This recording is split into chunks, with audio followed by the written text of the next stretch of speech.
Enjoy early access to ad-free episodes each week when you subscribe to Wedding Planning Podcast Premium in Apple Podcasts. Enjoy the show. What your guests will eat and drink at your wedding is a great place to get really creative and showcase your personalities. There are endless options for unique, interactive, and beautiful food, and the same goes for your desserts and the drinks. Let's review 3 key points to cover before deciding on a menu and/or a caterer. So, catering tactical tip number 1, you must have your wedding venue, date, and time set in stone before choosing a caterer. This means you have paid a deposit and you know without a doubt when and where your wedding is taking place. Catering tip number 2, and this is getting started. Once you have your venue, your date, and time set in stone, then it's time to start brainstorming some reception styles with your fiance and decide together what is going to be best for you. And I have to say, you cannot skip this part without doing step 1, which is getting your venue set in stone. The danger in that would be you're dreaming of a food truck wedding and a DIY ice cream sundae dessert bar when your venue has nowhere for a food truck to park and you have no access to freezers. So these two things go hand in hand. Very important to consider both of them.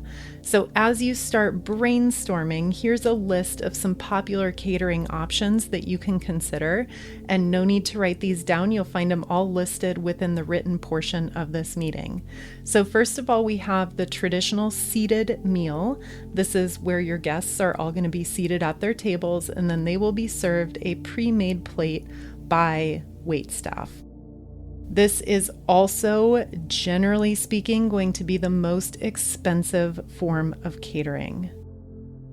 The next option would be buffet style. We've all seen this, where your guests walk the line and make their plates themselves from a variety of options that you have pre-selected.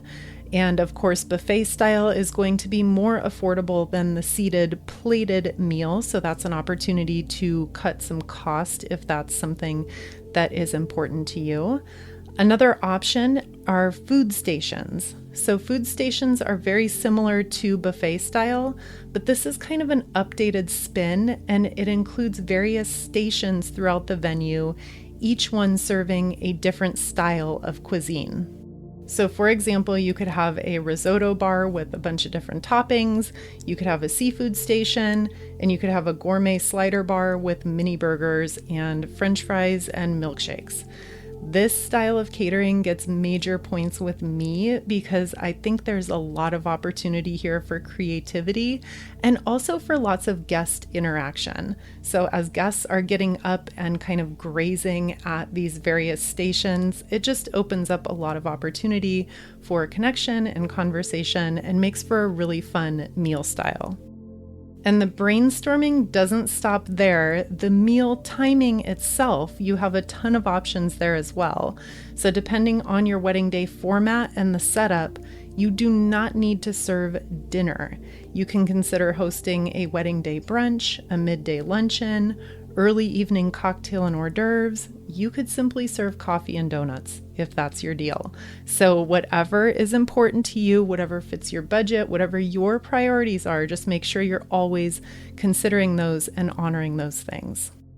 And I have a list of lots more creative options. Again, if you refer to that written portion of this meeting, I'm not going to rattle them all off, but they're in great detail. And then moving on to wedding catering tip number 3. Now that you've done your brainstorm, it's time to start searching your local area for catering options and start making some phone calls and gathering information.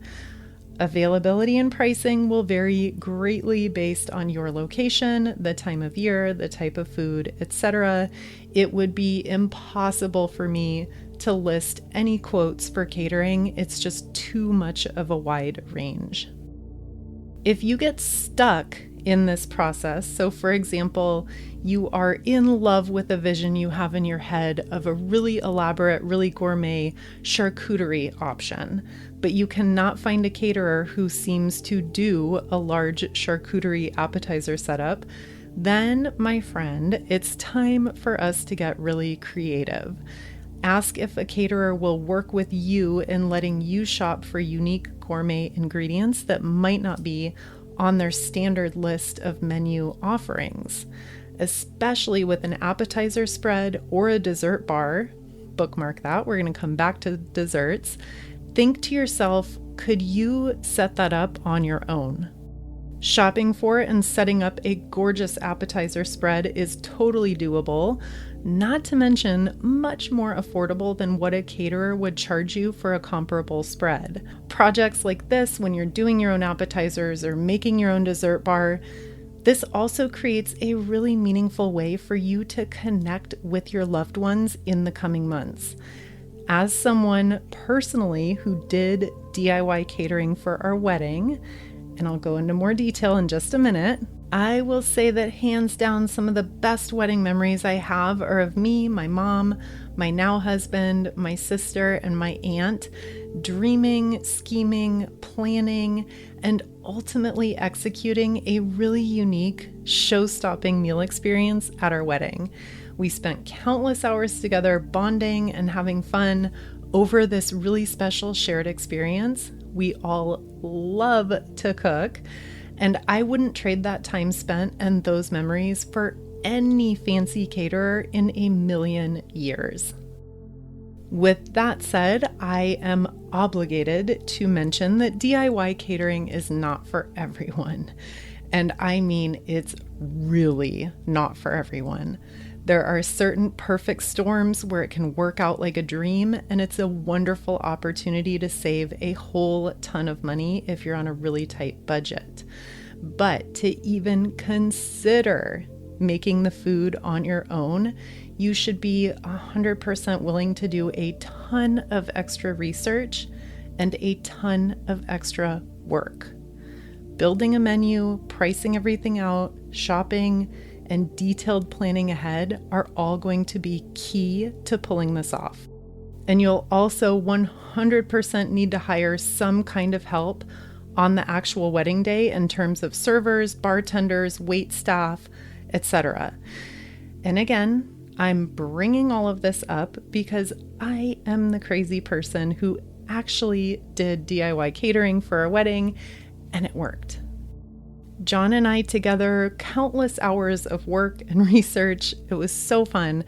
We set up an appetizer spread, a sit-down fondue dinner, and a top shelf bar for 75 people for less than $2,000, which is pretty amazing. And yes, $2,000 included the beer, the wine, the liquor, the ice, everything. Was it easy? No. Was it a totally unique experience, completely unforgettable, showcased our values, and was so much fun? Definitely. I'll reiterate that one more time. It was not easy. There was a ton of research, time, work, prep, setup. All the things needed to be coordinated. And not to mention, we had a lot of help from family and friends in the couple of days before our wedding in order to pull this off. And we also had a full staff of servers and bartenders and a separate person who was designated to orchestrate everything. So all that to say, it's possible, it's an option, and I wanted to mention it for those of you out there who are game for a challenge. Susan's Travel Services is so excited to partner with you to plan your honeymoon, destination wedding, or maybe even your bachelor or bachelorette party.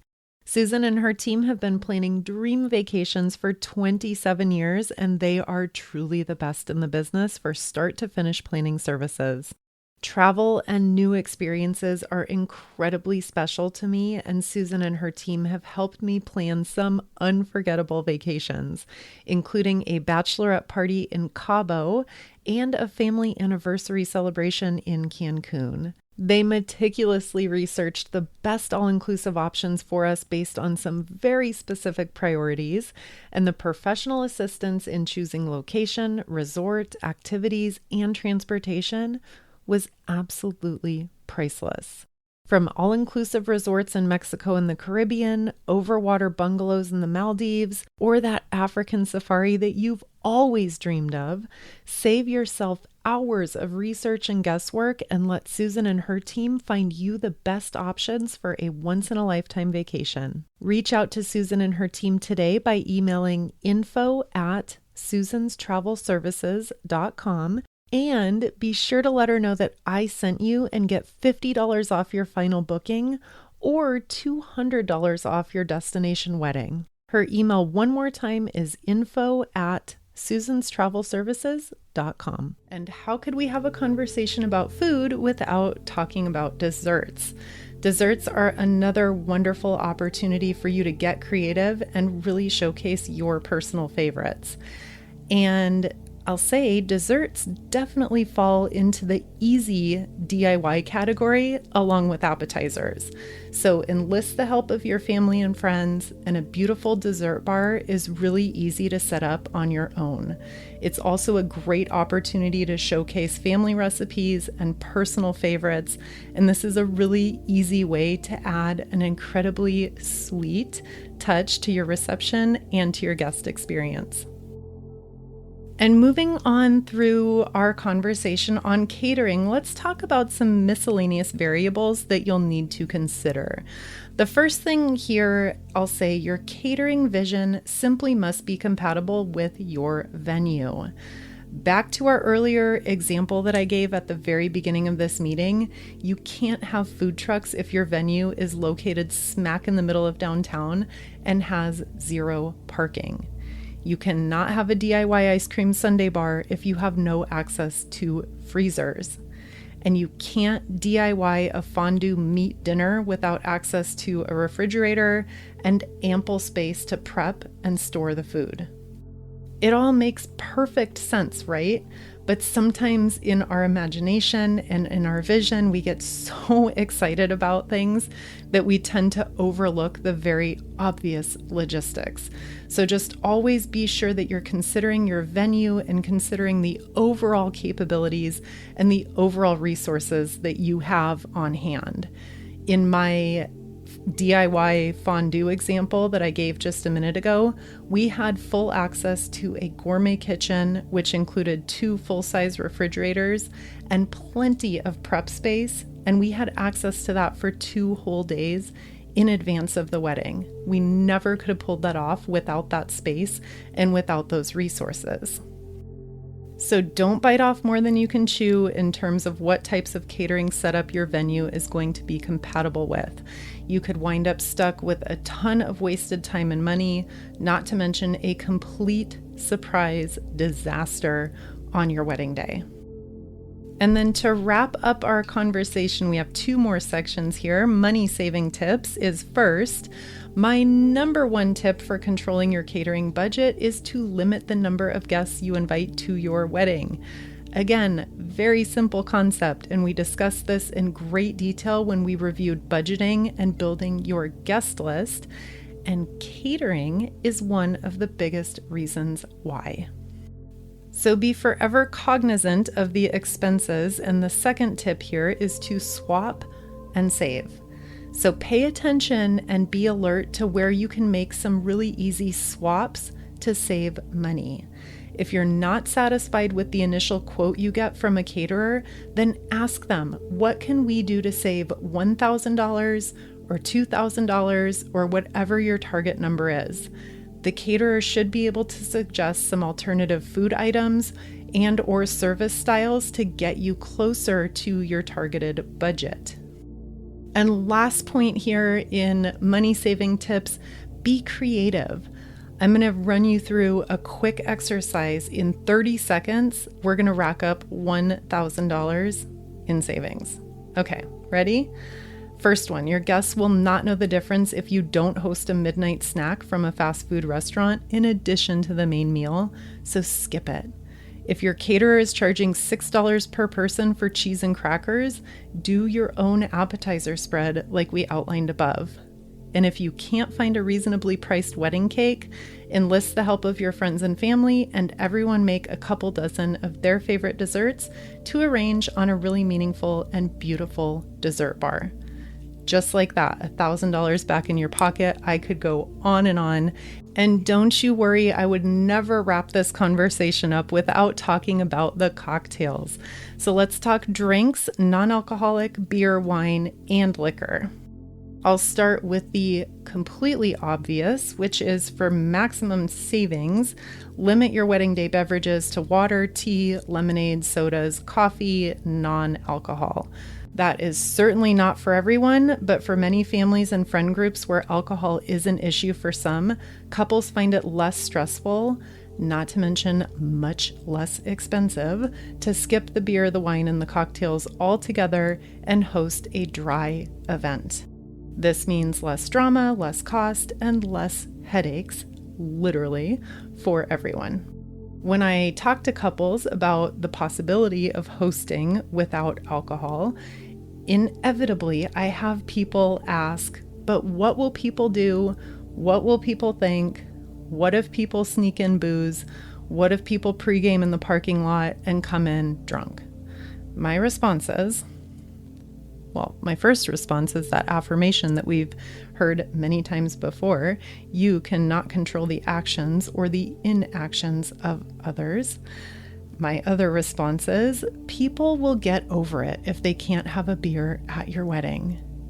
What people think makes no difference if this is truly what you want. Yes, people might sneak in little tasty shooters in their pocket and drink at your wedding. And if you're that worried about people sneaking in tasty shooters or pre-gaming and getting wasted in a parking lot to the point of stumbling into your reception completely drunk and making a scene, then those people probably should not be invited. That's some tough love, I know, and this is a very challenging topic for some, but try to stay true to what you know in your heart is going to be best for you given your specific relationships and your specific situation. Now, if you will be serving alcohol, here are some money-saving tips that you can take to the bar. I probably don't need to tell you that alcohol is expensive, especially when it's being provided by a traditional venue bar. If you will be serving beer, wine, and/or cocktails, ask your venue and ask your caterer early on in the process, maybe even before you've signed a contract. Ask if you're allowed to supply the alcohol on your own. And that applies to non-alcohol as well. Shopping for beer, wine, and liquor at a wholesale store can be really affordable, and it's a great option for huge savings. I'm talking thousands of dollars. It also allows you to customize your bar with your personal favorites. So whether that's wine from a local winery or beer from your favorite microbrew in town, whatever you love, you get to go out and source that and shop for the best pricing. And it's going to save you a ton, and it's going to make for a really meaningful touch.